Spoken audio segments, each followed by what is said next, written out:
पठिष्यते क्रमशः इसकेन घटप्रश्नमुण्डमण्डूक्य तेत्तिरे ऐतरेयं च छान्दोग्यं बृहदारण्यकं दश इति उपनिषदां या वर्णना वर्तते तदनुसारम् अस्माभिः चर्चा करिष्यते। पश्यतु, तत्र उपनिषदां विषये उपनिषदाम् अधिकृत्य बहूनि बहवः ग्रन्थाः लिखिताः सन्ति। तथा उपनिषदाम् अनुवादः अपि बहुलमात्रया उपलभ्यते। अस्माकं यः किं तत्र गुरुदिवसः इति परिपाल्यते खलु, सर्वपल्ली राधाकृष्णन् महोदयः,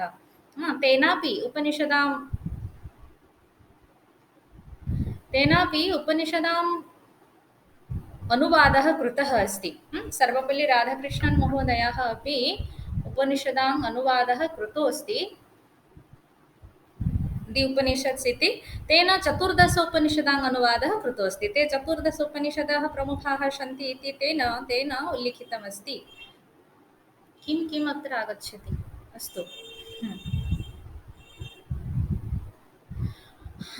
तत्र आर् ई ह्यूम् इत्यनेन अपि एकेन पाश्चात्यविदुषा अपि उपनिषदाम् आङ्ग्लभाषया अनुवादः कृतो अस्ति। पुनः एस् एल् सेरु इति नामकेन एकेन काश्मीर् विदुषा अपि उपनिषदाम् अनुवादः कृतो अस्ति। त्रयोदशसङ्ख्याकानाम् उपनिषदाम् अनुवादः कृतो अस्ति। आर् डी रानाडे इति एकः विद्वान् वर्तते, महाराष्ट्रराज्यस्य इति सः एकः महान् वैदिकविद्वान् वर्तते। तेनापि उपनिषदां विषये एकः ग्रन्थः कन्स्ट्रक्टिव् डिस्क्रिप्शन् आफ् दि उपनिषत्स् इति एकः ग्रन्थः रचितः अस्ति। उपनिषदां विषये तत्र बहूनि पुस्तकानि सन्ति।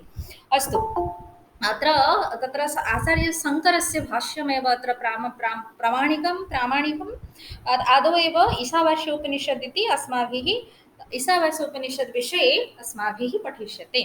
ईशावास्योपनिषत् यः ईशावास्यम् इति यः शब्दः श्रूयते, सः शब्दः अस्याः उपनिषदः प्रथमं पदम् ईशावास्योपनिषत्।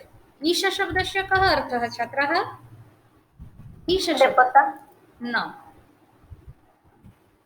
ईशावास्योपनिषत्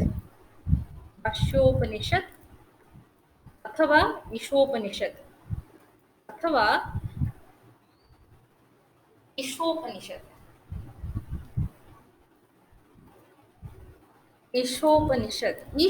ईश शासने धातुतः ईश शब्दः भवति। तर्हि ईश शब्दस्य कः अर्थः? ईश शासने धातुतः ईशः इति शब्दः, ईश शासने ईश शासने इति धातुतः ईश शब्दः भवति। ईशति, ईशतः, ईशन्ति एवं रूपं भवति। तर्हि ईश शासने इति धातुतः यदा ईश शब्दः भवति, तर्हि ईशः, ईश्वरः इति शब्दानां कः अर्थः? शासनकर्ता इति भवति। शासनकर्ता। एवम् उपविष्टः कथं सन्ति? शासनकर्ता, अधिपतिः, स्वामी इत्यादयः अर्थाः भवन्ति। ईश शब्दात् ईश्वरः, ईशः, ईशानः ये शब्दाः व्युत्पन्नाः भवन्ति। तर्हि ईशावास्यम् ईशावास्यम् ईश्वरेण एतत् सर्वं निवसितमस्ति, ईश्वरेण सर्वं जगत् व्याप्तमस्ति इति अर्थः। तर्हि अस्याः उपनिषदः अर्थः, तर्हि तत्र प्रथमं यत् प्राथमिकं पदं वर्तते, ईशावास्यमिदं सर्वं यत् किञ्चित् जगत्यां जगत् तेन त्यक्तेन भुञ्जीतः मा गृधः कस्यचित् धनम्। ईशावास्येन इदं जगत् सर्वम् ईशावास्यम् इदं सर्वम् ईशावास्यम्। यद् अनुवादः करिष्यामः, अन्वयः करिष्यामः, तर्हि अन्वयं करिष्यामः, तर्हि इदं सर्वम् ईशावास्यम्। यत्किञ्चित् जगत्यां जगत् तत् सर्वम् ईशावास्यम् एवं भवेत्।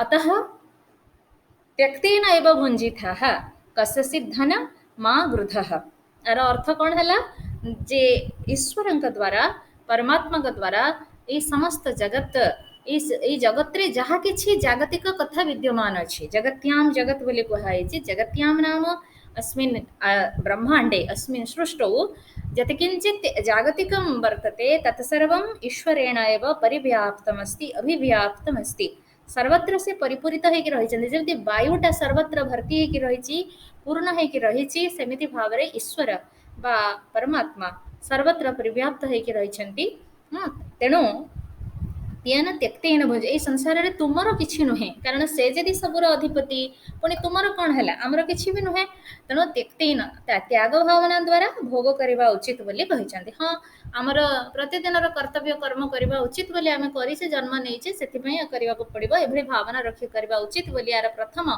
मंत्र कही था माँ गृध गृध माने लोभ करवा माँ गृध कशित धनम कहार धन को तुम्हें चोरी करना गृध चोरी करना माने लुब्ध लोलुपता कहार कौन सी पदार्थ प्रति लोलुपता आम मनरे न रहो ये भाव में प्रथम मंत्र आरंभ होईची एथिरे समुदाय एठी आ गोटे कथा मन रख जे ईशावास्य उपनिषद उभय उभय काणो माध्यम दिन उपलभ्यते तत्र काणो संहितायाम् अत्र अष्टादश मंत्राः सन्ति परन्तु अष्टादश मंत्राः सन्ति माध्यन्दिन संहितायां तु सप्तदश मंत्राः सन्ति इति द्वादशनी संहितायाः चत्वारिंशत् अध्यायः द्वादशनी संहिताभागः इयम् उपनिषत् द्वादशनी संहितायाः चत्वारिंशत्तमोऽध्यायः चत्वारिंशत्तमो अध्यायः लिखु था पिला मैंने तमोध्यायः चत्वारिंशत्तमोऽध्यायः ईशोपनिषत् इति ईशोपनिषत् इति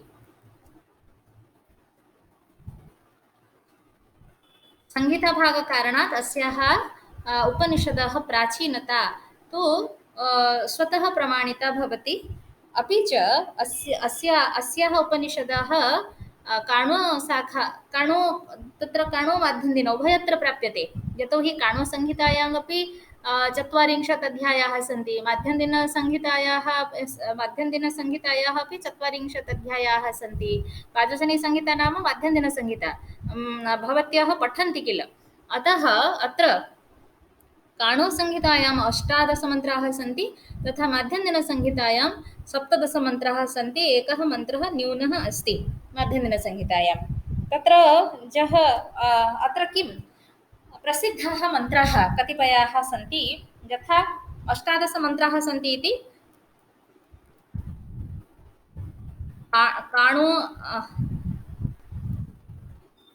काणो शाखायाः उपनिषदि ईशोपनिषद लेख ना पुणी भूल कर उपनिषदि खाली ईशोपनिषदि काणो शाखायाः ईशोपनिषदि अष्टादश मंत्राः माध्यन्दिनशाखायाः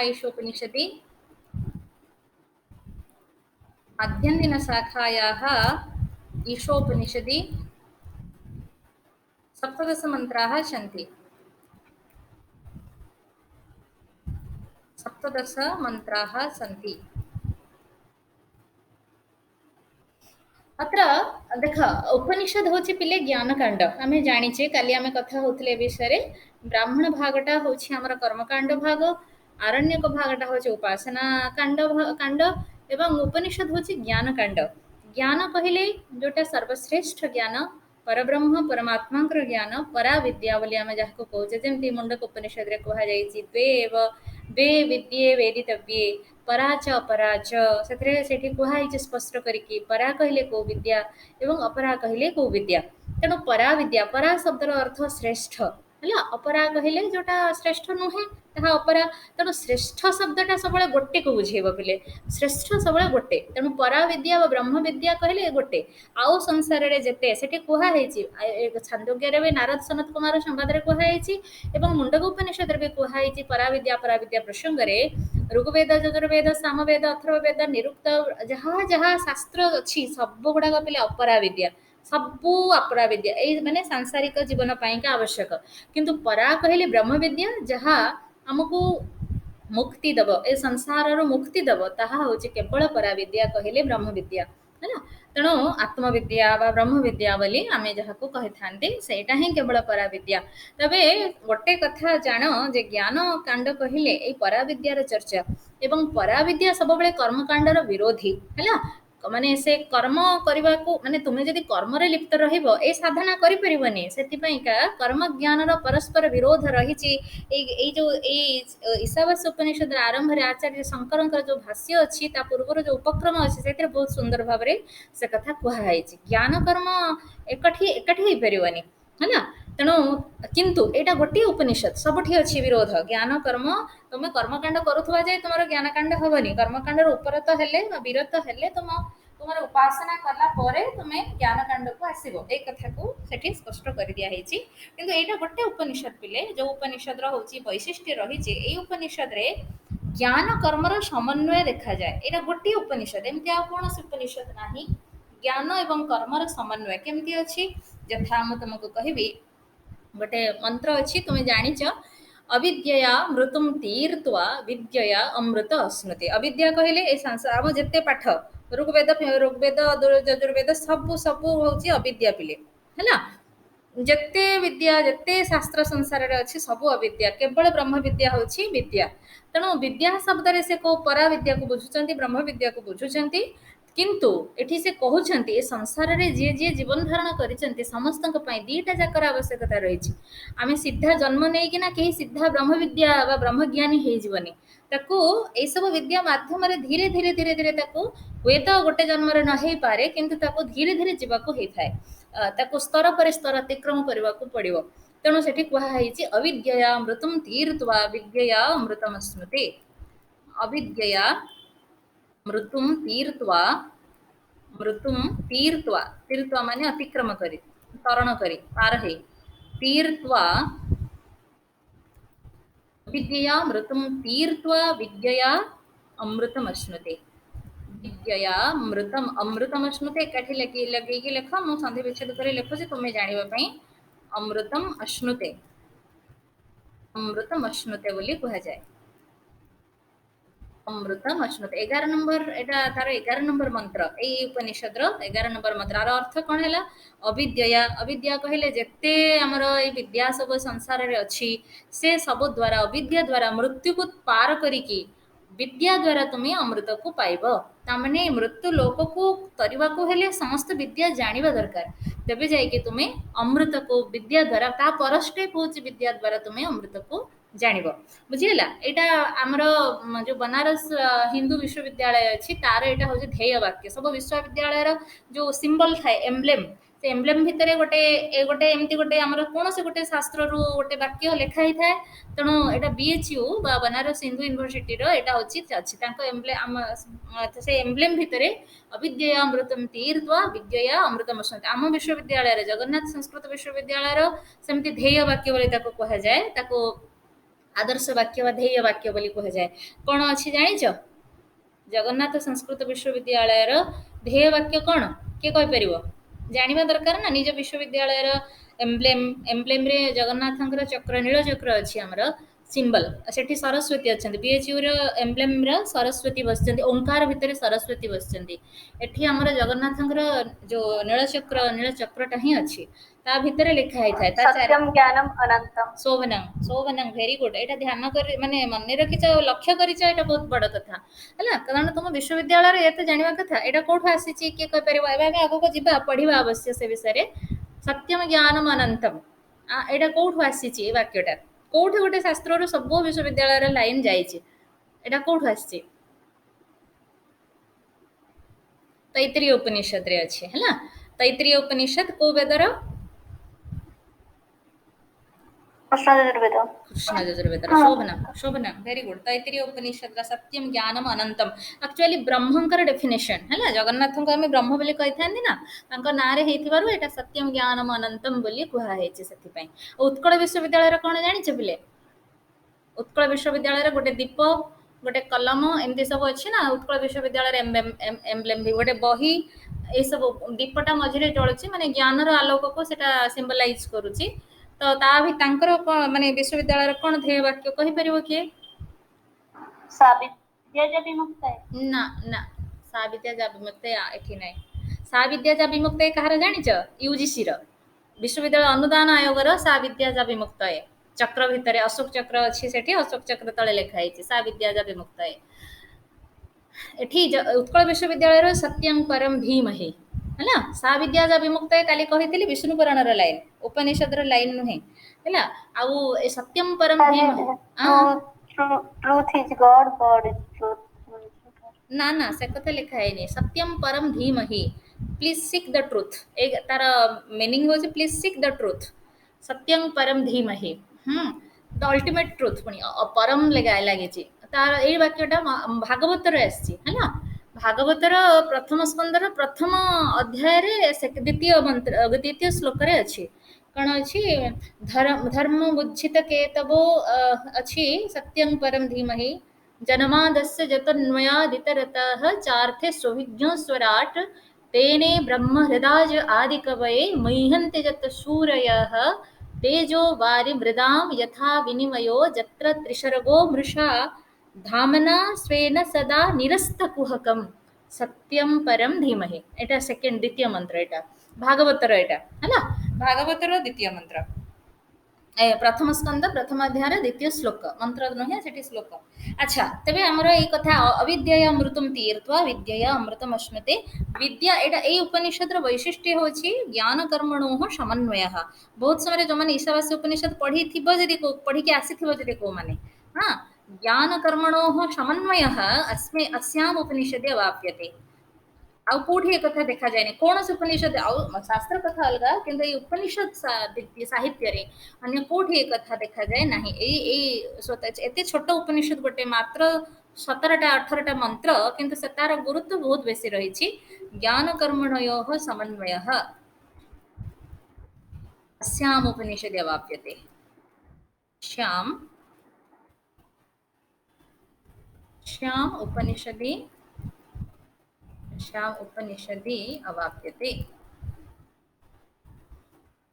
ना ज्ञान कर्मर समन्वय उपनिषद रे देखा जाए आउ एठी कोन गुरुत्वपूर्ण वाक्य अछि प्रथम मंत्र आउ गोटे कथा देख द्वितीय मंत्र आर जो अछि हां होछि कोन कोन कहै छी ईशावास्यम इदं सर्वम प्रथम मंत्र हला ईशावास्यम इदं सर्वम यत्किंचित जगत्याम जगत तेन त्यक्तेन भुञ्जीथाः मा ग्रध कशसिद्धनम कर्मण्येवेह कर्माणि हला आर द्वितीय मंत्र जो कर्मण्येवेह कर्माणि आर माने तुमे ज्ञान कर्मर समन्वय केमति अछि देख सेठी त विद्या अमृतम स्मृति कहा गला 11 नंबर मंत्र कर्मण्येवेह कर्मणि ए इब ए कर्मणि कर्मण्येवेह कर्मणि इब एव इह कर्मण्येव सॉरी लिखिबा को कर्मण्येवेह कर्मण्येवेह कर्माणि कर्मणि कर्मण्येवेह कर्माणि जिजीभिषेत्सतं समाः जिजीभिषेत् जिजीभिषा माने कोन पिला माने जिजीभिषा माने कोन अरे निजंत समंत कोन एटा जिजीभिषेत् सतं समाः को प्रकार शब्द सनंत सनंत सनंत सनंत सनंत जे तार ताको जदि आमे एमती पदरे भांगीबा माने कोन हबो जेमती जिज्ञासा ज्ञातुम इच्छा से जिजीभिषा कहले कोन एटा पूर्ण शतं समाः एवं त्वयि नान्यथेतोस्ति एवं त्वयि नान्यथेतोस्ति नान्यथेतोस्ति न कर्म लिप्यते नरे नान्यथेतोस्ति न कर्म लिप्यते नरे এটা 2 नंबर मंत्र या এটা 2 नंबर जिजीविषा अरे पठितुम इच्छा कौन पठितुम इच्छा कौन हम तुम गोटे अभ्यास कर सब तुम व्याकरण रे एगुड़ाक सामग्री पिपठीषा पिपठीषा पठितुम इच्छा पिपठीषा अच्छा ज्ञातुम इच्छा जिज्ञासा जिज्ञासा गातुम इच्छा जिज्ञासा जिगमीषा शोभनम जिगमीषा ज्ञातुम इच्छा जिगमीषा भोक्तुम इच्छा बुभुक्षा बुभुक्षा कर्तुम इच्छा कर्तुम इच्छा कर्तुम इच्छा चिकित्सा शोभनम वेरी गुड चिकित्सा कर्तुम इच्छा चिकित्सा सेमती जीवितुम इच्छा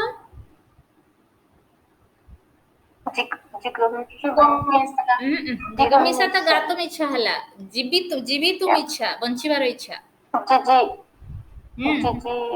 हाँ जिजीविषा शोभनम एठी सेया जिजीविषा जिजीविषेत विधिलिंग रे कुहा हैछि ताको एटा होछि हमर नाउन ताको क्रियापद रे व्यवहार करा हैछि कर्मणि एव इह कर्म इह अस्मि कर्मणि एव इह कर्म रे रहिकिना कर्मणि एव इह कर्माणि कर्म रे रहिकी कर्म करिकी कर्म जिजीविषेत शतंक्षमाः तुम्हें 100 वर्ष बंचीब कर्म रे कर्म करिकी एठारे 100 वर्ष बंचीबार इच्छा कर एवं तो ये नान्यथेतोस्ति एभଳି तुमे कले न अन्यथा एव अस्ति ए कथा अन्यथा होबनी तुमर हाँ न कर्म लिप्यते नरे ए कर्म द्वारा मनुष्य लिप्त होब नाही तामाने जो भगवत गीता रे निष्काम कर्म कथा कहा जायछि एठारे भी से निष्काम कर्मर कथा कहा जायछि एठी तबे एटा मंत्र इंपोर्टेंट तापर 11 नंबर मंत्र इंपोर्टेंट अविद्या अमृतम तीर्थवा विद्या अमृतम स्मृति सेटा ऊपर 11 बोली लिखि दबो मु लिखिनी तापरे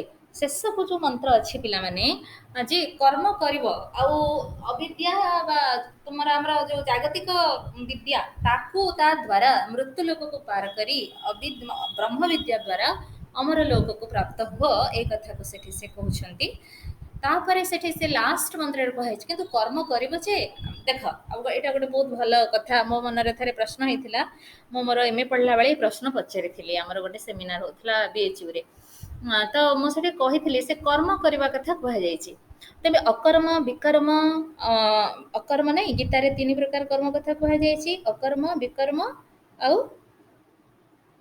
अकर्म विकर्म सत्कर्म सुकर्म कहुए सत्कर्म तो ये प्रकार कथा तेबे हमर तो शास्त्र अनुसार वेदांत अनुसार कर्म केते प्रकार नित्य कर्म काम्य कर्म नैमित्तिक कर्म और कौन प्रायश्चित कर्म प्रायश्चित कर्म 5 प्रकार नित्य कर्म नैमित्तिक कर्म काम्य कर्म प्रायश्चित कर्म निषिद्ध कर्म बा निषेध कर्म ये 5 प्रकार कर्म देखा जाए निषेध कर्म कले तुम प्रायश्चित कर्म कर एक कथा को सेठी दर्शा जाइछि तापरे आ गोटे जिनस कहा जाइछि देख सेठी कर्म विषय भगवत गीता रे कोन सात्विक कर्म राजसिक कर्म तामसिक कर्म सब कथा अष्टादश अध्याय देखिबो तुम पढ़िबो समस्त कथा को 3 भाग रे से गुण अनुसार विभाजन करिसेंती हला कर्म भी 3 प्रकार हमर मन भी 3 प्रकार हमर बुद्धि भी 3 प्रकार हमर वाणी भी 3 प्रकार सब कथा सेठी कहा हैछि पिले सुंदर भाव रे कहा हैछि केमिति कोन हेले सेटा हबो ताको सात्विक कर्म कहबो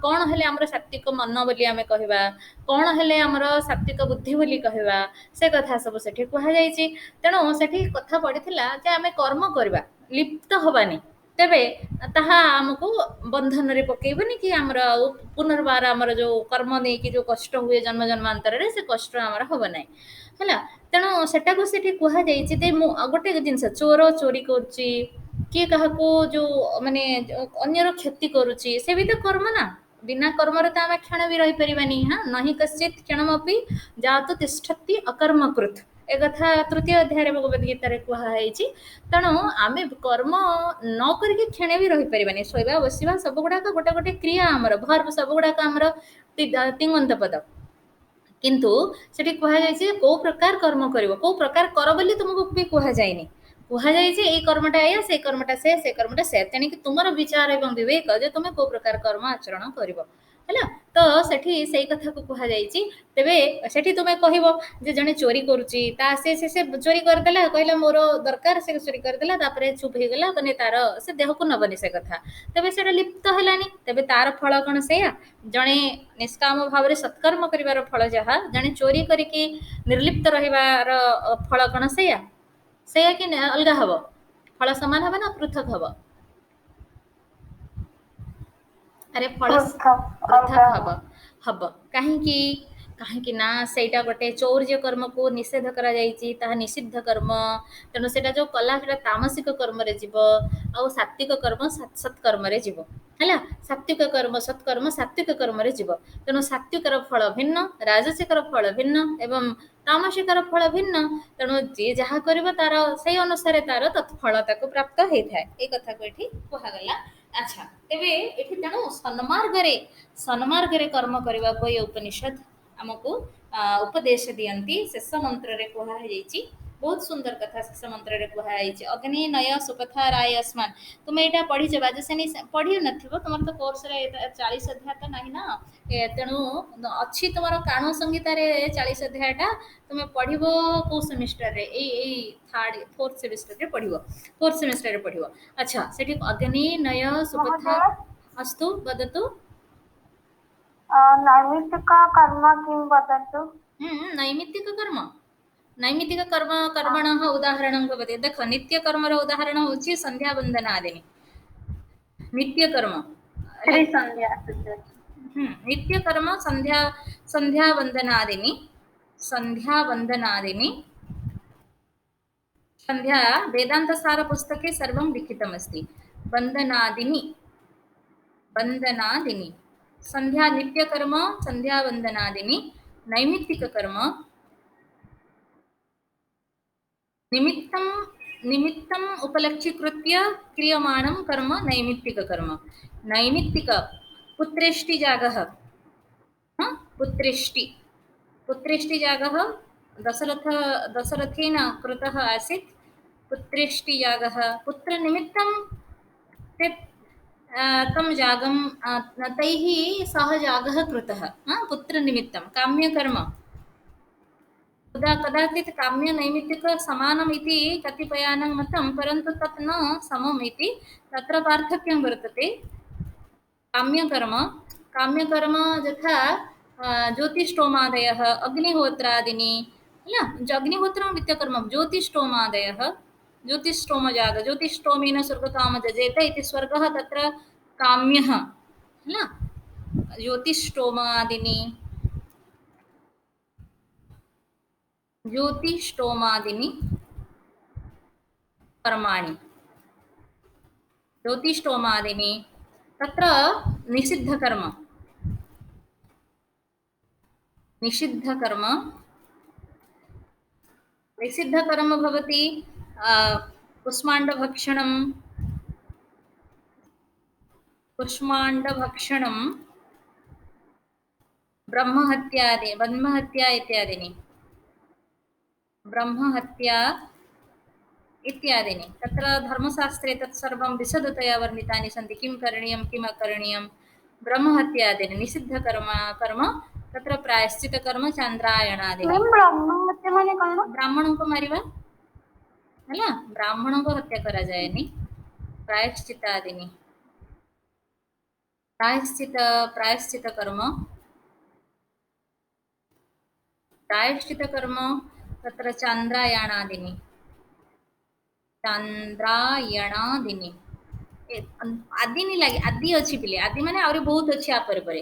गोटे गोटे उदाहरण मात्र दिया जाइछि। कुष्मांड माने कोन कहिलो?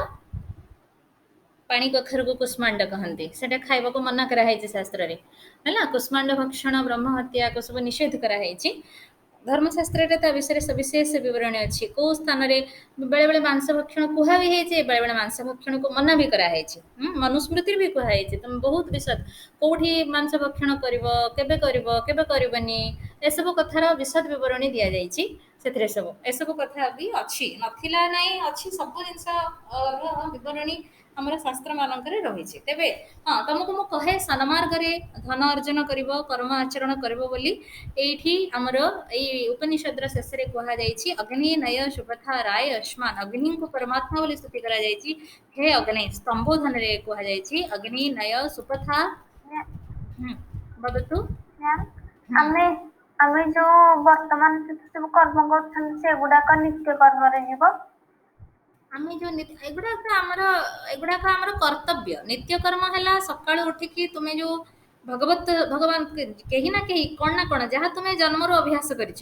କିଏ ଠାକୁରଙ୍କୁ ଖାଲି ମୁଣ୍ଡିଆ ମାରୁଥିବ, କିଏ କିଛି ଶ୍ଲୋକ ପଢି ଦଉଥିବ। ହଁ, ଏଇ ଯୋଉ କଥା କରୁଛ ସେଇଟା ହଉଛି ନିତ୍ୟକର୍ମ ପିଲେ। ସନ୍ଧ୍ୟା ବନ୍ଦନା ଦିନି ବୋଲି କୁହାଗଲା ପରା। ସନ୍ଧ୍ୟା କହିଲେ ତ୍ରିସନ୍ଧ୍ୟା। ପ୍ରାତଃ କାଳରେ ଆମେ ମଧ୍ୟାହ୍ନରେ କେହି କରୁନେ, ଦିଟା ସନ୍ଧ୍ୟା ହିଁ ଆମେ ପାଳନ କରୁଛେ ସମସ୍ତେ।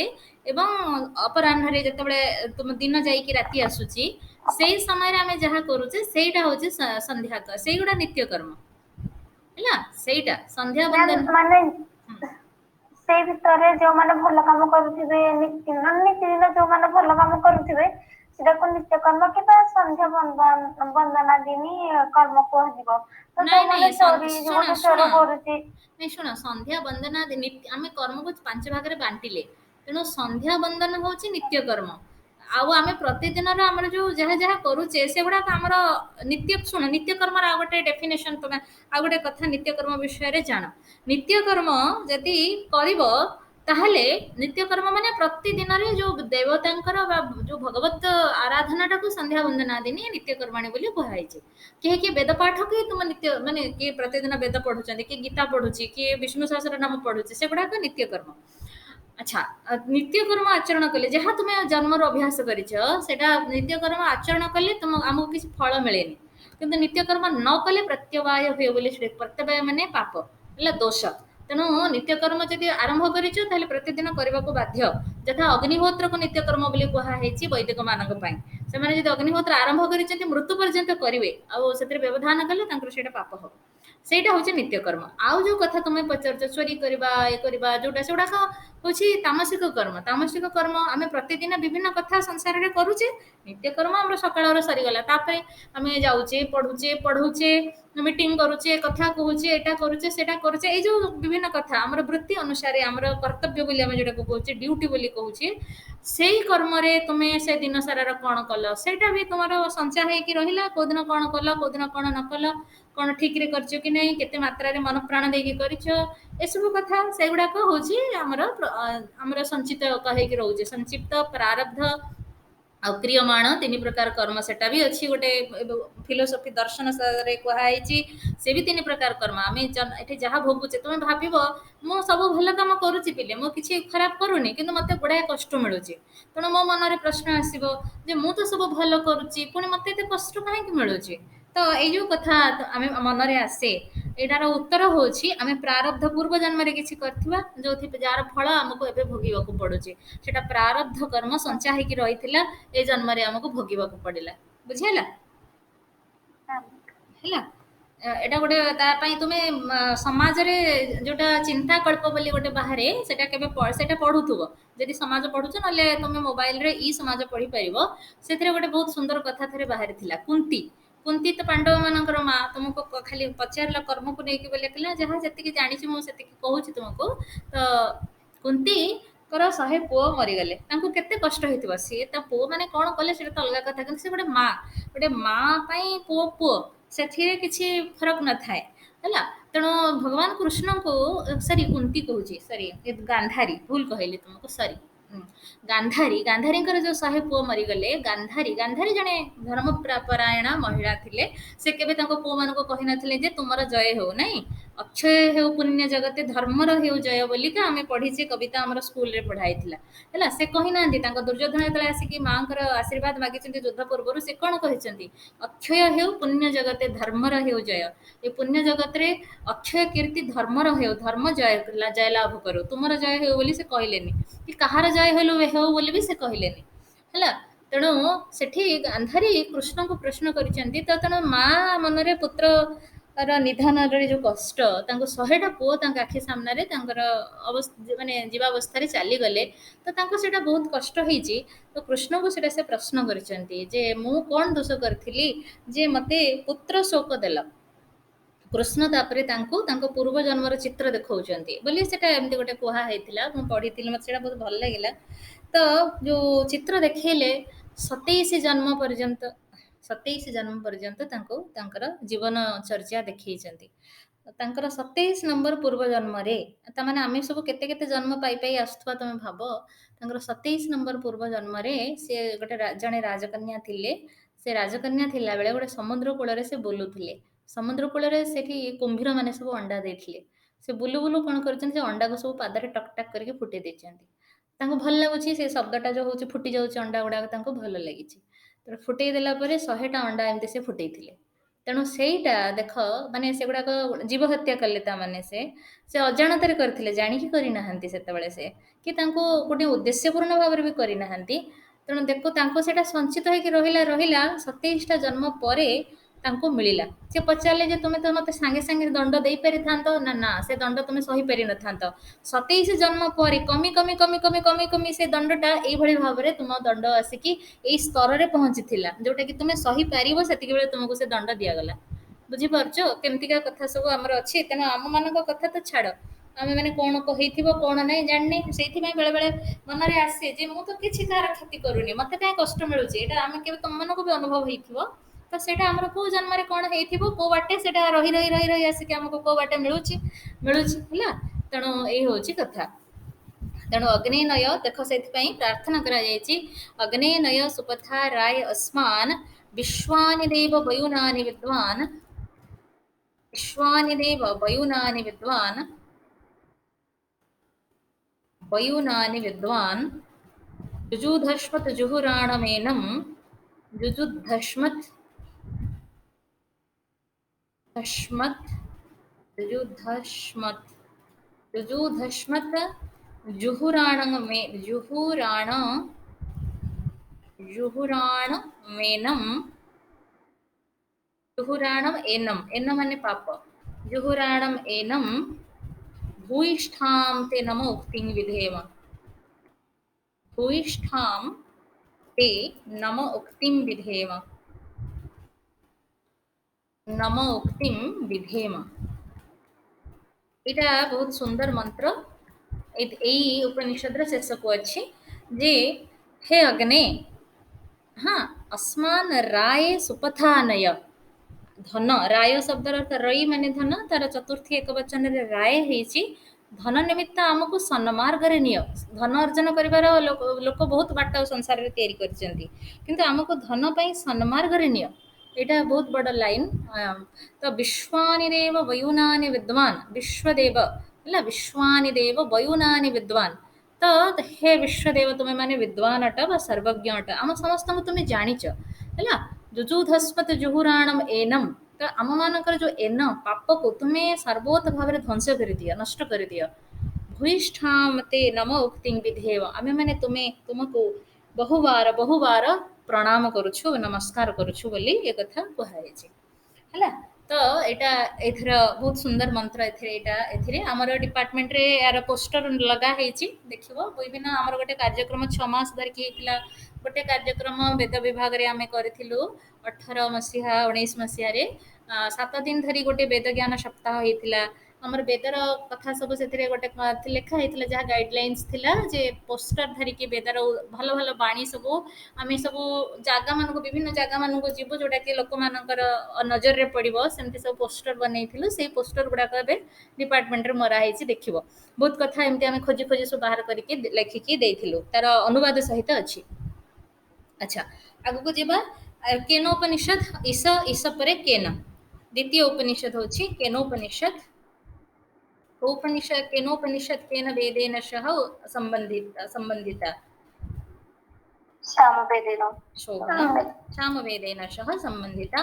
सामवेदस्य अपरा कापि उपनिषद वर्तते न वा? सामवेदस्य अन्या कापि, शोभनं, वेरी गुड। छान्दोग्य उपनिषद सामवेदेन। अस्यापि उपनिषदः यत् केनोपनिषद इति नामकरणं प्रथमं पदं नीत्वा एव यथा ईशावास्यस्य अभवत् ईशावास्यमिदं सर्वम् इत्यतः ईशावास्यपदं नीत्वा एव ईशावास्य उपनिषद् अभवत् तथैव अत्र केनोपनिषदः अपि तत्र प्रथमः श्लोकः केनेषितं पतितं प्रेषितं मनः इति तत्र प्रथमः मन्त्रः केनेषितं केनेषितं केनेषितं केनेषितं पतितं मनः केनेषितं पतति एवं भूत्वा तत्र प्रयोगः वर्तते केनोपनिषत् प्रथमः मन्त्रः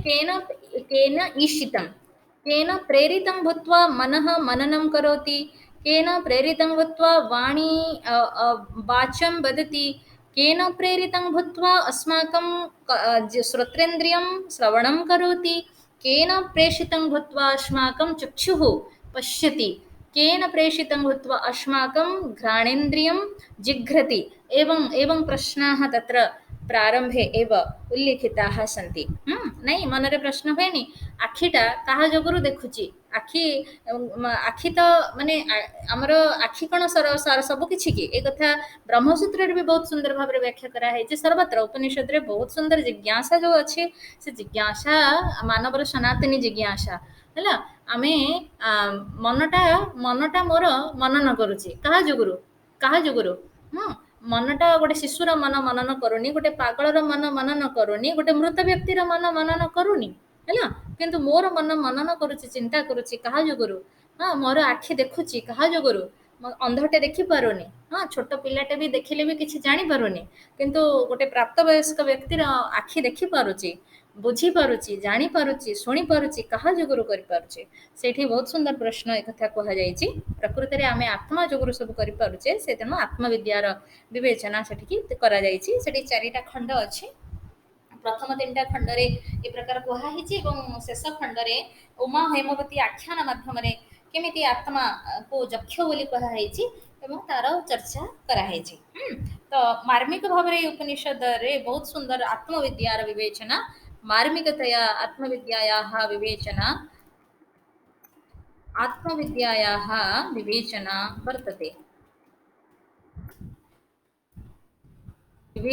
वर्तते तो उपनिषद पढ़िले माने बहुत सुंदर लगे जो उपनिषद तुम पाखे थिबो ताको पढ़िले माने आउ किसी दरकार नहीं बोध हुए संसार रे आउ किसी आर आवश्यकता ही नहीं ए प्रकार तुमको अनुभव हो तो एठी तबलकार शाखार एटा है ना तबलकार शाखायाः इयम् उपनिषद् वर्तते तबलकार शाखायाः उपनिषद् इयम्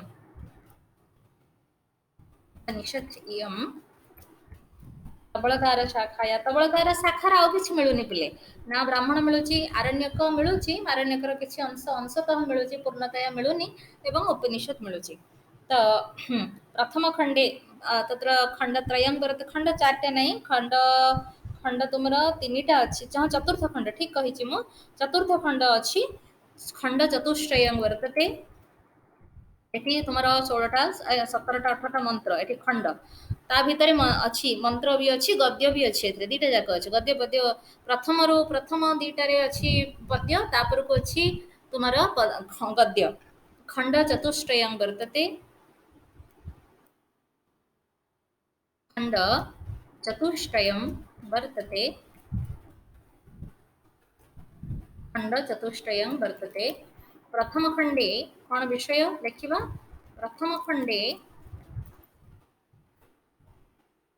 खंडे किं भवति तत्र उपास्य ब्रह्मणः निर्गुण ब्रह्मणः भेदः आमे जहाँ उपासना करुचे सी ब्रह्म नेदं जदिदं उपासते तदेवं ब्रह्मत्वं विद्धि नेदं जदिदं उपासते बहुत सुंदर भाव रे जो श्लोक सब सेठी अछि केनोपनिषद रे तो सेठी कुहा हेछि तुमे जहाँ उपासना करुच सी ब्रह्म नुहे हाँ ब्रह्मर स्वरूप कही कही आसिक कहे नेदम जदिदं उपासे ही ब्रह्म जहाँ ये भाया कहगला ना कि तुम जहाँ उपासना करुच पूजा करुच से तुमर ब्रह्म हाँ ब्रह्मर स्वरूप को बहुत सुंदर भाव में कह जाए ब्रह्मकर से किसी अंश अच्छी निश्चित किंतु ताहा ब्रह्मकर कौन कह पूर्ण स्वरूप नुहे एक कथा आम कहीपर तेणु से उपास्य ब्रह्म एवं निर्गुण ब्रह्म विषय कहुई उपास्य उपास्य ब्रह्म निर्गुण ब्रह्मणो निर्गुण ब्रह्मणो निर्गुण ब्रह्मणो भेदः वर्णितः अस्ति भेदः वर्णितः अस्ति प्रथम खंडर विषय वस्तु या तापरे द्वितीय खंडरे कह जाए ब्रह्मंकर रहस्यमय रूप स्वरूप संकेत कह जाए ब्रह्म रहस्यमय सब बेले जो जाए अनुभव होना से जाए से रहस्यमय द्वितीय खंडे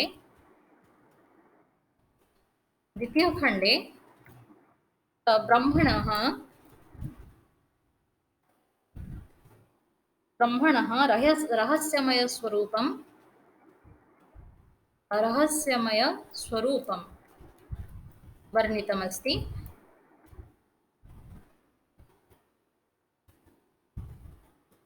वर्णितमस्ति तृतीय चतुर्थयोः सेठी आख्यान वर्णन आइछि तेणु आख्यान रे सेठी गद्यात्मक शैली रे लिखा हैछि तृतीय चतुर्थ खंडयोः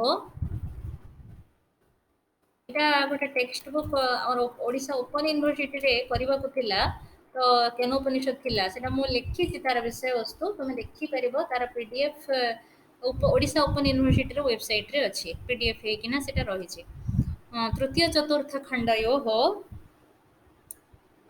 तृतीय चतुर्थ खंडयोः उमा हैमवती आख्यान उमा कहले सेठी पिले बहुत सुंदर निर्वचन से शब्द दिया उमा शब्द हाँ कौन शब्द निर्वचन बहुत सुंदर दिखाई माने उद्भासित जो विद्या ताको उमा हैमवती बोली कहुए आम भाविबा उमा हैमवती कई जने कैरेक्टर कैरेक्टर बोली तुमको लगे किंतु प्रकृत में सेठी विद्या जो परा विद्या ब्रह्म विद्या को सेठी उमा हैमवती बोली कहुए उमा हैमवती आख्यानम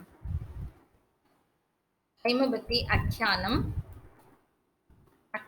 वर्तते आख्यानमाध्यमेन ब्रह्मणः सर्वज्ञत्वं वर्णितमस्ति हैमवती आख्यानमाध्यमेन ब्रह्मणः सब देवता मान सब आसी ब्रह्म आसी जक्ष रूप हाँ तो सब परीक्षा बल परीक्षा करा किए प्रकृत में कहार अनुपस्थित संसार टा रहुनी से प्रकार परीक्षा करा तो शेष समस्ते हारी जाइए सब देवता माने हारी जाइए शेष ब्रह्मंकर जो महत्ता सर्वज्ञत्व सर्वव्यापकत्व हाँ सर्वव्यापकत्व व्यापकत्वं हाँ सर्वज्ञत्वं सर्वव्यापकत्वं सर्वशक्तिमत्वं प्रतिपादितं भवति सर्वशक्तिमत्वं प्रतिपादितं भवति ହେଲା तो सेठी गोटे आख्यान ये अच्छे तापर तृतीय आमर जो उपनिषद कठोपनिषद ईशकेन कठ आम से क्रम जाऊे कठोपनिषद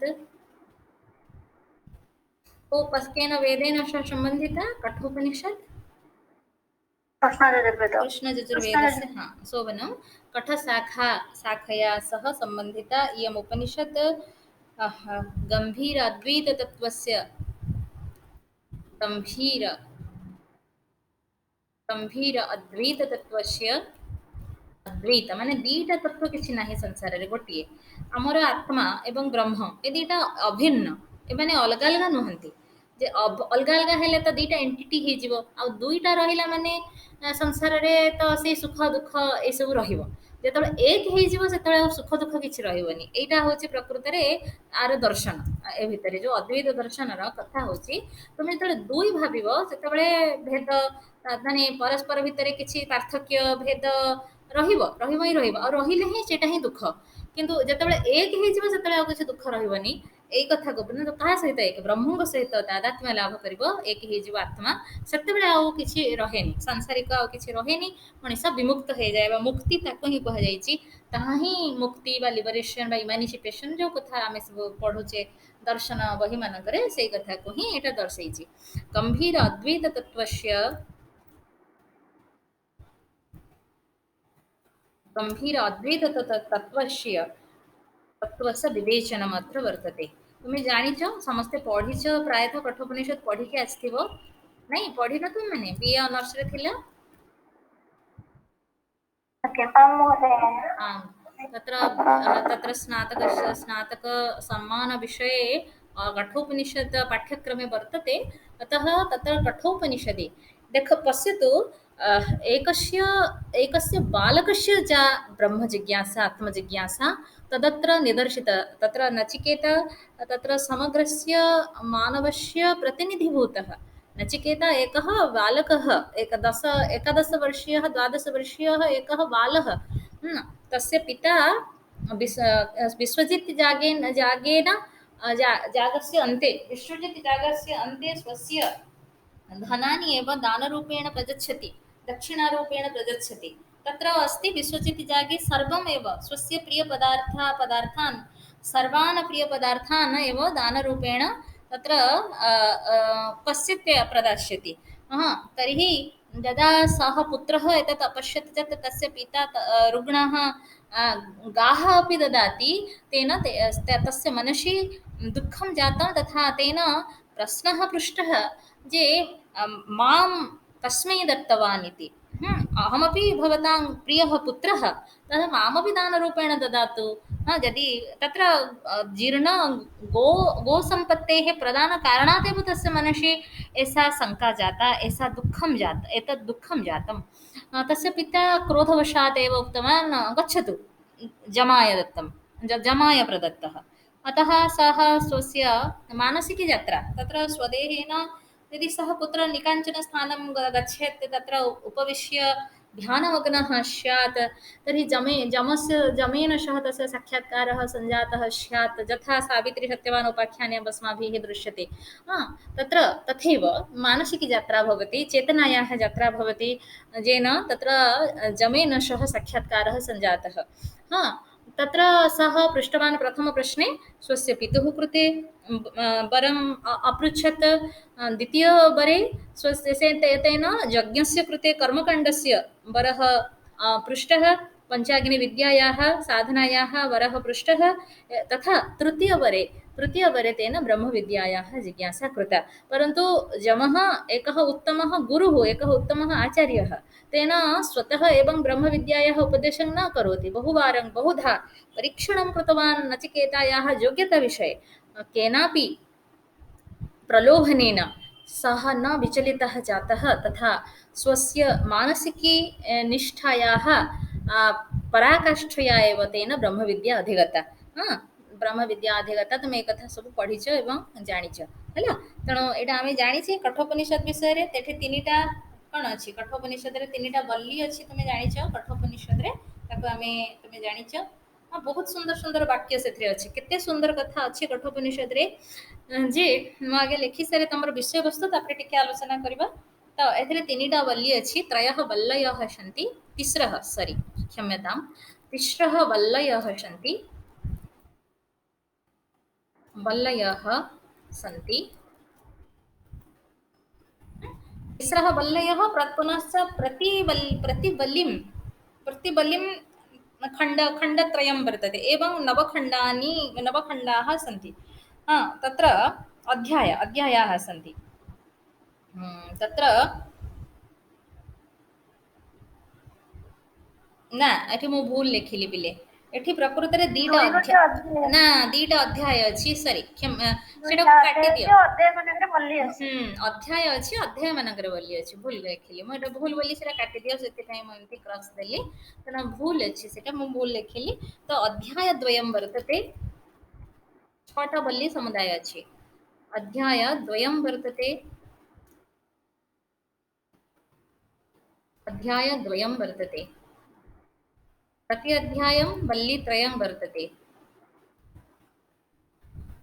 प्रति अध्यायं वल्लीत्रयं वर्तते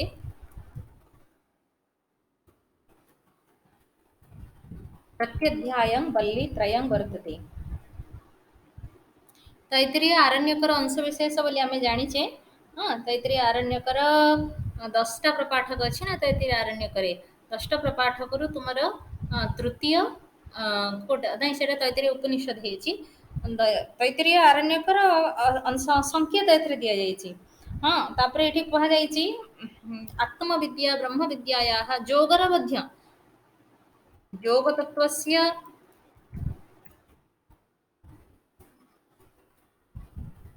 योगतत्त्वस्य आत्मविद्यायाः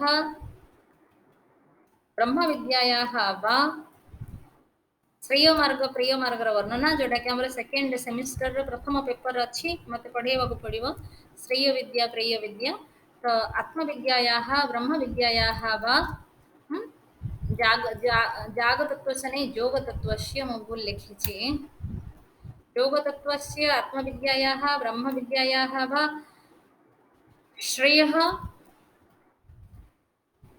श्रेयो श्रेयः प्रियो मार्गयोः प्रियो मार्गयोः वर्णनं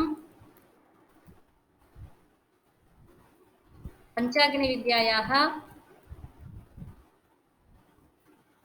पंचाग्नि पंचाग्नि माने यज्ञ विद्या जोटा तुम कहूच पांचटा अग्नि पंचाग्नि विद्यायाः वर्णनं च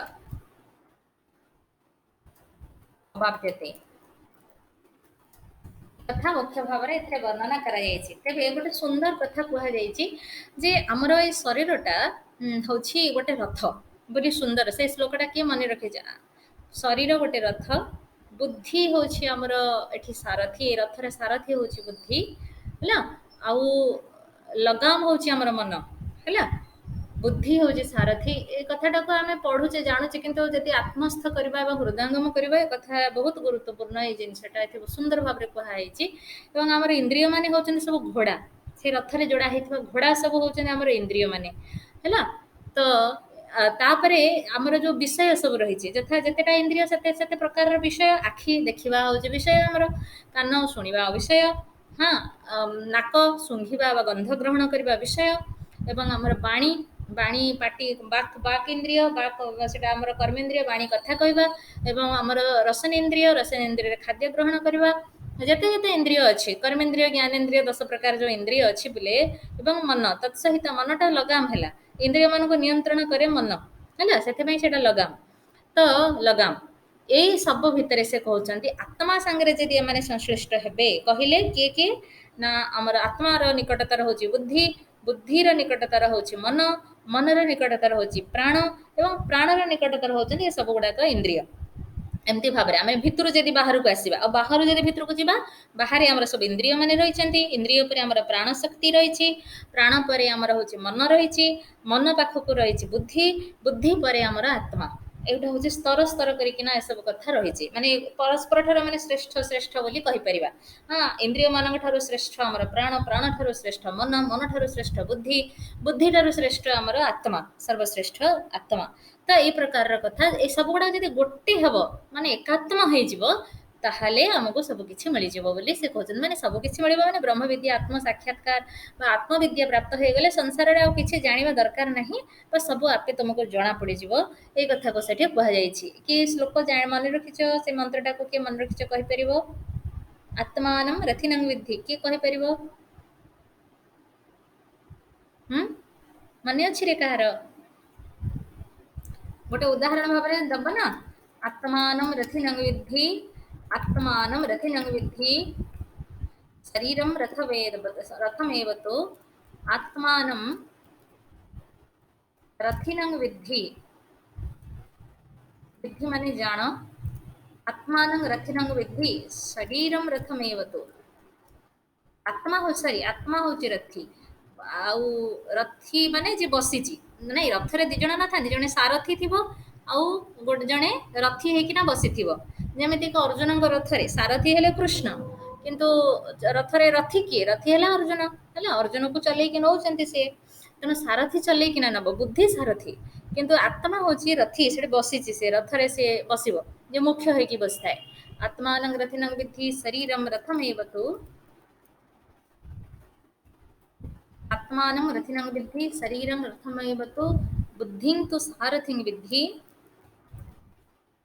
बुद्धिं तु सारथिं विद्धि सारथिं विद्धि मनः प्रग्रहमेव च। मनः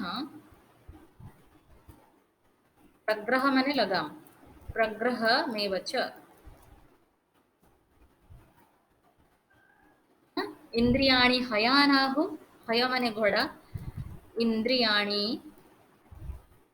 हयान, हयान आहुः विषयाः ते सुगोचरान्, विषयाः ते सुगोचरान्। गोचर माने विषय गुड़ाक से चरी चरंती, इंद्रिय माने विषय चरंती कहवाको गले। हाँ, तो विषयाः ते सुगोचरान् आत्मेन्द्रिय, आत्मेन्द्रिय, आत्मेन्द्रिय मनोबुद्ध, आत्मेन्द्रिय मनोयुक्तः, मनोयुक्तः भुक्तित्वाहुर्मनीषिणः, भोक्ता इति आहुः, इति आहुः मनीषिणः। ହେଲା ଏ ସବୁର ଏକତା ରହିବା ଜରୁରୀ। ଆତ୍ମେନ୍ଦ୍ରିୟ ମନୋଯୁକ୍ତଃ ଭୁକ୍ତିତ୍ୟାହୁ ମନୀଷିଣଃ, ମୁଁ ସନ୍ଧି ବିଚ୍ଛେଦ କରିକି ଲେଖିଛି, ସେଠି ସନ୍ଧି ସହିତ ଅଛି। ତ ଏ ହେଉଛି କଠୋପନିଷଦର ଉକ୍ତି। तो सेठी कहउछंती कि नित्यो नित्यानाम चेतनो चेतनानाम। हाँ, तो ब्रह्म को भले नित्यो नित्यानाम, नित्य पदार्थ मानक भितरे से नित्य, चेतन पदार्थ मानक भितरे से चेतन। ए जगतटा जड़रू केबे हेनी, जड़रू चेतनार उत्पत्ति केबे हब नाही। एटा बहुत गुरुत्वपूर्ण कथा जो हमर विज्ञान कहउची ना। कोन हैला गोटे जड़ कथारू जगतर सृष्टि हेछि, ए प्रकार कथा कोठी कोठी अछि, समस्त कहनांती विभिन्न थियोरी अछि सृष्टि तत्व को नेकिना।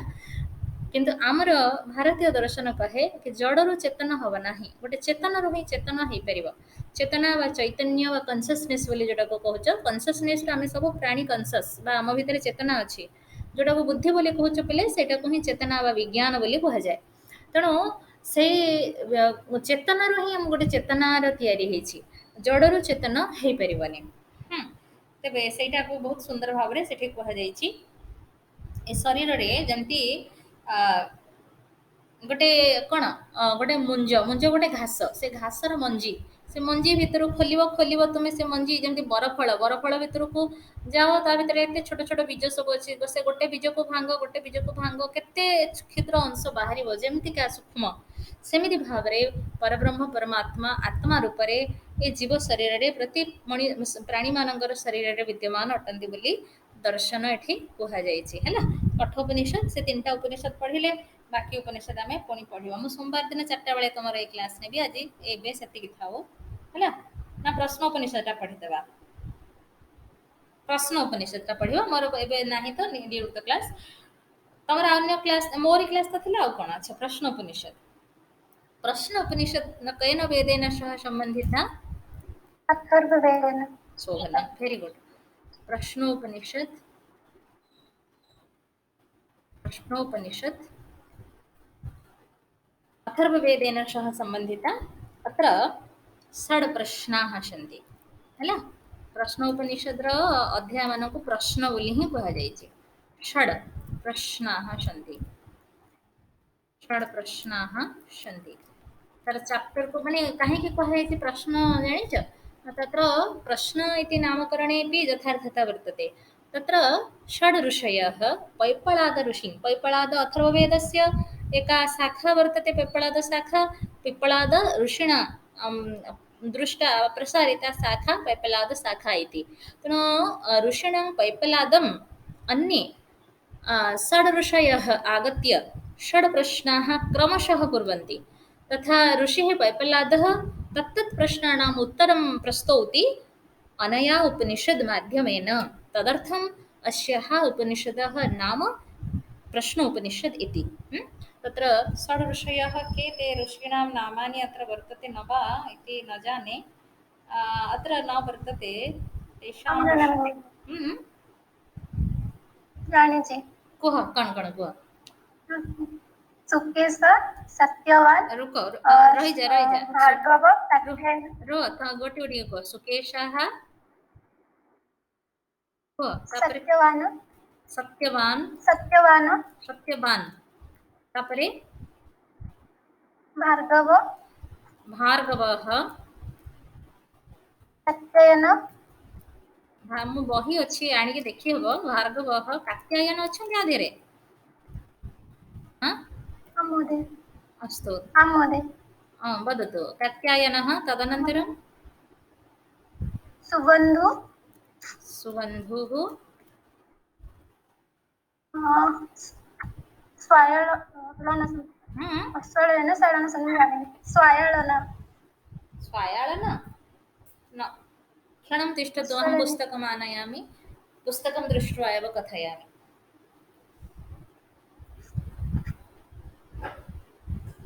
स्वरेण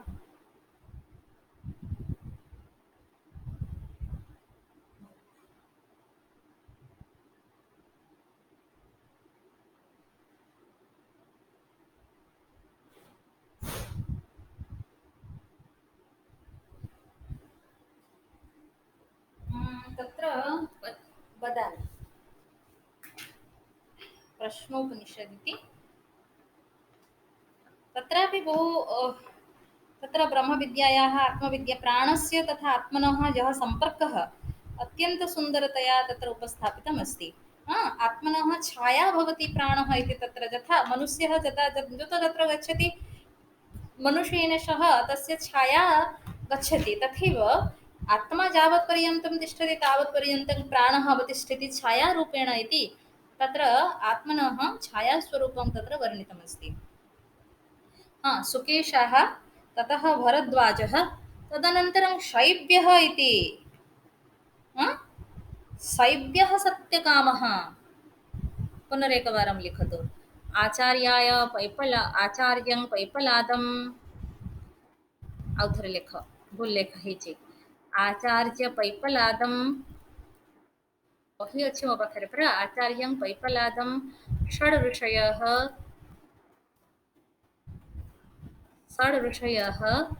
षड् प्रश्नान् सृष्टि विषय କରିଛନ୍ତି ଏବଂ आत्मविद्या विषय ब्रह्म विषय କରିଛନ୍ତି षड् प्रश्नान्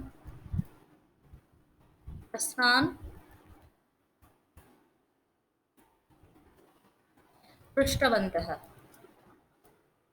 षड् प्रश्नान् पृष्टवन्तः उपर कथा को छाड़ एठु लिखा उथरे के ते षड् ऋषयः भवन्ति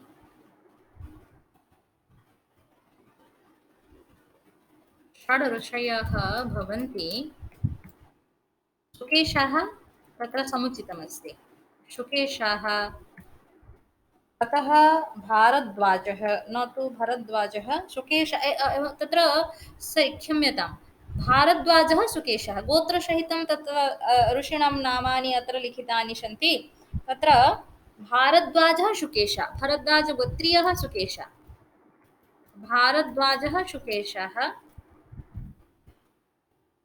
भारद्वाजः शुकेशः तदनन्तरं शैब्यः सत्यकामः शैब्यः सत्यकामः सत्यकामः शैब्यः सत्यकामः तदनन्तरं गार्ग्यः गर्गगोत्रीयः गार्ग्यः सौर्यायणिः गार्ग्यः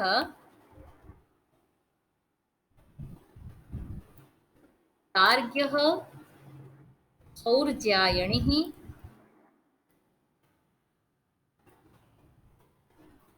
गार्ग्यः सौर्यायणिः तदनन्तरं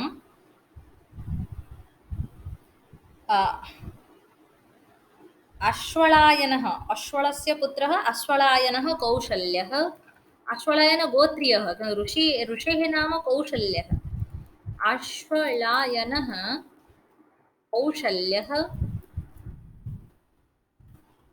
अश्वलायनः कौशल्यः तदनन्तरं भार्गवगोत्र भृगोः गोत्रः भार्गवः वैदर्भिः भार्गवः वैदर्भिः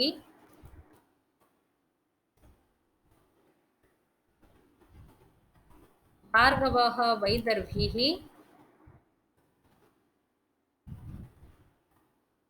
भार्गवः वैदर्भिः ततः कात्यायनः कत्यस्य पुत्र कत्तस्य पुत्रकारणात् कत्यस्य पौत्र इति लिखितमस्ति। कात्यायनः कबन्धी तस्य नाम कबन्धी परन्तु गोत्र न तत्र पितामहस्य नाम कात्यायनः कबन्धी इति षड् अभवत्। भारद्वाजः शुकेशः न सत्यस्य षड् न अभवत्। भवति महोदय। भवत्येव शैव्यः सत्यकामः गार्ग्यः सौर्यायणिः ततः अश्वलायनः कौशल्यः ततः भार्गवः वैदर्भिः ततः कात्यायनः कबन्धी इति एते षड् ऋषयः अभवत्। ते एतेषां ये प्रश्नाः आसन् संक्षेपेण वदामि एकेन वाक्येन एव तत् लिखतु तर्हि अस्याः उपनिषदः विषयवस्तु विषये अस्माकं चर्चा समाप्ता स्यात्। तत्र संक्षेपेण प्रजादयः कस्मात् तत्र प्रथमः प्रश्नः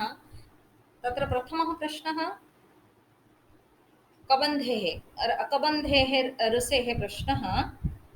कबन्धेः प्रश्नः प्रथमः प्रश्नः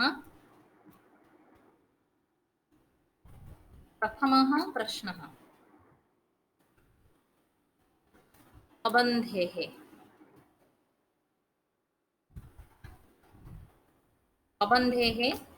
तत्र प्रथमः प्रश्नः प्रजादयः कस्मात् उत्पन्नाः भवन्ति। प्रजापतिं कठरु भवन्ति प्रजादयः तस्मिन् विषये परिचर्चा वर्तते अर्थात् विषयकी परिचर्चा। प्रजादयः कस्मात् उत्पद्यन्ते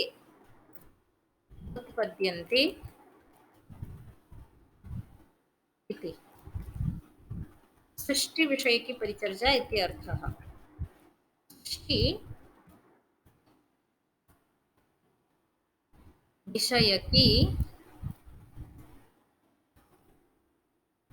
विषयका परिचर्चा इति।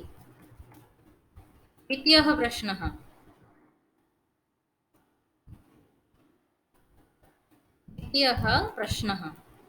इति एकेन एकैकस्य अध्यायस्य नाम प्रश्नः। द्वितीयः प्रश्नः कस्य भार्गवस्य प्रश्नः। द्वितीयः प्रश्नः भार्गवः कः अस्माभिः लिखितः वैदर्भिः। द्वितीयः प्रश्नः वैदर्भेः प्रश्नः।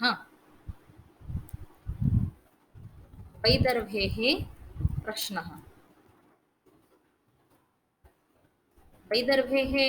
कः प्रश्नः। वैदर्भेः प्रश्नः भवति प्रजानाम् आधारभूताः के देवाः। प्रजानाम्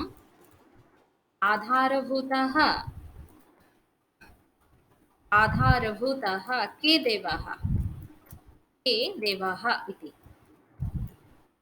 अर्थात् केषां देवानाम् अस्मिन् संसारे किं महत्त्वम् इति विषये तत्र चर्चा कृता अस्ति। केषां देवानाम्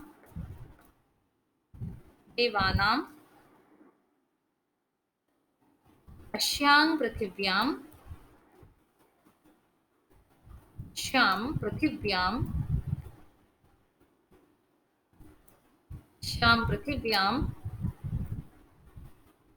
किं कर्म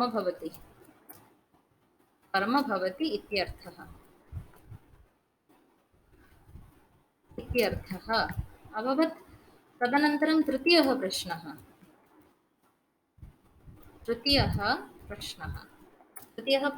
कस्य कौशल्यस्य। कः कौशल्यः नाम भवति परन्तु तस्य आश्वालयन कौशल्यः। तर्हि तृतीयः प्रश्नः कौशल्यस्य इति। तृतीयः प्रश्नः कौशल्यस्य। तत्र कः प्रश्नः प्राणस्य उत्पत्तिः स्थितिः लयः च। प्राणस्य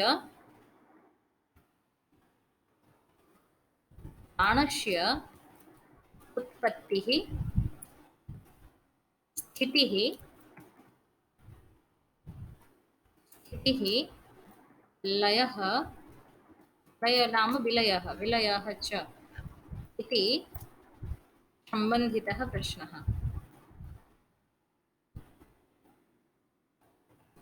इति सम्बन्धितः प्रश्नः।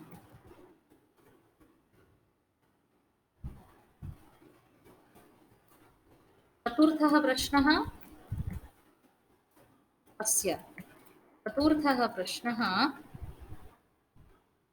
गार्ग्यस्य गार्ग्यः कः तत्र गार्ग्यः भवति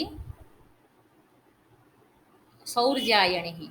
चतुर्थः प्रश्नः सौर्यायणेः सौर्यायणेः प्रश्नः सौर्यायणेः प्रश्नः कः भवति सुसुप्तावस्थायां सुसुप्ति अवस्था अस्माकं सुसुप्ति अवस्था सुषुप्तावस्थायां सुसुप्तावस्थायां सुषुप्तावस्थायां कः कः शेते कः जागृति च ସମସ୍ତେ ଶୋଇପଡ଼ିଲେ ତ ମଣିଷ ମରିଯାଆନ୍ତା ପିଲେ ବୁଝିହେଉଛି କିନ୍ତୁ କିଏ ଜାଗୃତ ରହୁଛି ଯେ ମଣିଷ ପୁଣି ଜାଗ୍ରତ ଅବସ୍ଥାକୁ ପ୍ରାପ୍ତ ହେଉଛି କହ ଜାଗର୍ତି च कः जागर्ति च। पञ्चमः प्रश्नः तत्र सत्यकामस्य भवति तत्र शैव्य सत्यकाम इति ओङ्कार उपासना विषये तत् पञ्चमः प्रश्नः पञ्चमः प्रश्नः पञ्चमः प्रश्नः तत्र सत्यकामस्य पञ्चमः प्रश्नः सत्यकामस्य ओङ्कारोपासना उपासनायाः विषये। षष्ठः प्रश्नः षष्ठः प्रश्नः षष्ठः प्रश्नः कस्य सुकेशायाः प्रथमं भवति सुकेशायाः कः गोत्रः आदौ तत्र लिखितमस्ति भारद्वाजसुकेशा इति तत्र शुकेशशः प्रश्नः सुकेशाः जातवेदशब्दवत् एव सुकेशशः